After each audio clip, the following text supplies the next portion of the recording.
8 जून और 14 जून ये वो तारीखें हैं जिसने बॉलीवुड का नक्शा बदल कर रख दिया है। जी हाँ, 8 जून को क्या हुआ ये जानना हर कोई चाह रहा है और 14 जून को आज तक कोई भुला नहीं पा रहा है। मैं आपको बता दूं कि किस तरीके से ये दोनों ही केसेस एक दूसरे से इंटरलिंक्ड हैं और अब सबसे बड़ी गवाही, जी हाँ, चश्मदीद गवाह, आई विटनेस एज इन जिसने वो सारी चीजें अपनी आंखों से होते हुए देखा, वहां पर वो बंदा सामने आ गया है और आकर उसने न्यूज नेशन पर अपना कन्फेशन दिया है, अपना स्टेटमेंट रिकॉर्ड कर दिया है उसने। जी हाँ, अब मैं आपको बता दूं कि न्यूज नेशन ने कल एक स्टोरी पब्लिश की, कल एक वीडियो पब्लिश किया जहां पर उन्होंने इंटरव्यू दिखाया एक ऐसे बंदे का जिसका नाम रिवील फिलहाल नहीं किया गया है, लेकिन उस बंदे ने कहा कि मैं उस पार्टी में मौजूद था। वहां पर एक पॉलिटिशियन का बेटा, एक एक्टर, साथ ही साथ एक दो लोग और इस तरह से कई सारे नाम लिए उन्होंने, एक पॉलिटिशियन का इनफैक्ट बॉडीगार्ड, इन सभी ने मिलकर दिशा सालियान के साथ रेप किया है। जी हाँ, इट इज अ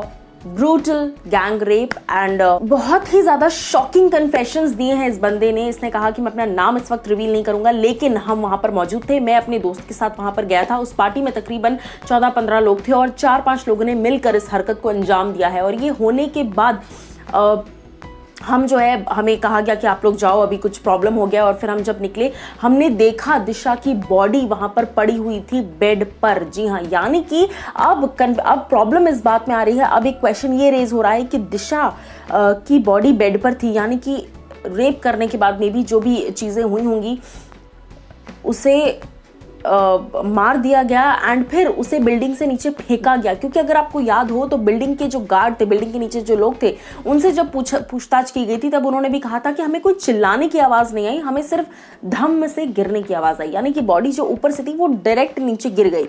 अब पार्टी करते करते ऑल ऑफ अ सडन तो कोई कूदेगा नहीं, तो डेफिनेटली अब जो चीजें हैं वो लिंक में बैठ रही हैं। अब ऐसा लग रहा है कि ये चीजें एक सर्कल में फुलफिल हो रही हैं कि किस तरीके से दिशा के साथ ये सारी हरकतें हुई। उन्होंने कहा कि अगर आप 8 जून या 8 जून का आई गेस, अगर आप फुटेज बांद्रा स्टेशन का, बांद्रा रेलवे स्टेशन का 8 जून का फुटेज अगर आप निकालकर चेक करेंगे तो वहां पर आपको पता चलेगा कि मैं और मेरा दोस्त हम रोते हुए स्टेशन पहुंचे थे और हमने ट्रेन ली थी और हम रोते हुए हम स्टेशन पहुंचे थे और वहां से हम गए थे।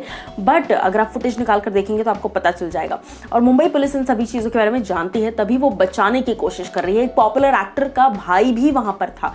अब यहाँ पर बॉलीवुड एक्ट्रेस का भाई, बॉलीवुड एक्टर का भाई, अब नाम तो किसी का रिवील नहीं हुआ है, लेकिन it is very much clear, very much obvious, ये चीज़ें समझ में आ रही है।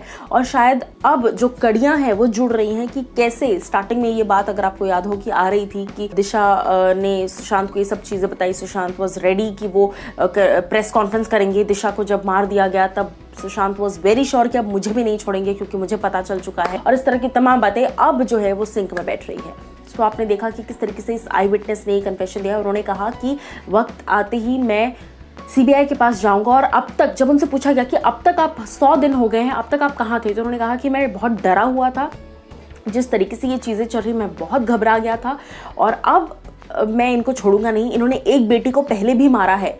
अब आप खुद लिंक कर सकते हैं ये चीज़ कि क्या कहना है उनका। उन्होंने कहा कि मैं नाम नहीं लूंगा, लेकिन आप खुद समझ जाओ कि उस पार्टी में वो भी मौजूद था जिसने एक देश की एक बेटी को ऑलरेडी वो मार चुका है। आप भी खुद का अपना दिमाग लगाइए कि किसकी बात हो रही है। और it is very much obvious. और उन्होंने कहा कि अब मैं सामने आ चुका हूँ, मैं इनको अपनी मर्दानगी दिखाने का बहुत शौक है ना, इनकी मर्दानगी अब उतरेगी जब जनता के सामने सच आएगा। क्या कुछ आपकी राय है इस पर, आप ज़रूर बताइए मुझे कमेंट सेक्शन।